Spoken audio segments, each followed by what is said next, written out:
Ini dia TrueCare to You, aplikasi kesihatan terlengkap di hujung jari anda bila-bila masa. Lengkap? Betul ke? Kalau nak diet, Boleh, dietitian berpengalaman tersedia untuk anda. Korang boleh chat je atau book untuk buat appointment melalui TrueCare to You. Itulah, makan tak ingat dunia lagi. pakcik nak pergi hospital ke? Alamak, tak payah susah-susah. Book je doktor datang rumah dengan TrueCare to You. Amir, tunjukkan.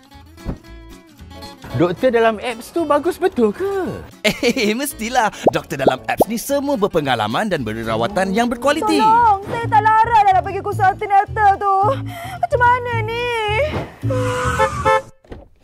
Jangan risau dengan TrueCare to You, jururawat datang terus ke rumah. Tak payah keluar, tak payah tunggu lama.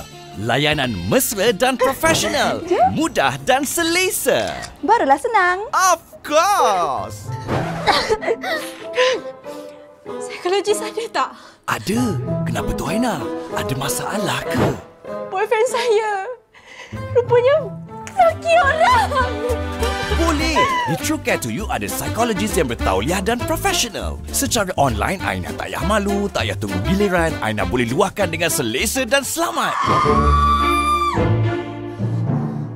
Lepas bersalin, bukan ibu je penat. Emosi pun tak menentu. Luka masih sakit, badan lemah. Dah book nurse untuk luka bersalin saya ke belum? Kau sudah dah. Dengan TrueCare to You, jururawat datang terus ke rumah untuk bantu periksa dan rawat luka bersalin korang. Oh, Amin melawat pakcik baru lepas operation. Siapa pula yang datang ni? Oh, nurse dan fizio dah sampai. Laju betul servis TrueCare to You ni. Ingatkan pakcik lemah je lepas operation. Rupanya dia dah power booking nurse dan fizio. Tak payah susah-susah tunggu dekat hospital. Sekarang semua datang depan pintu.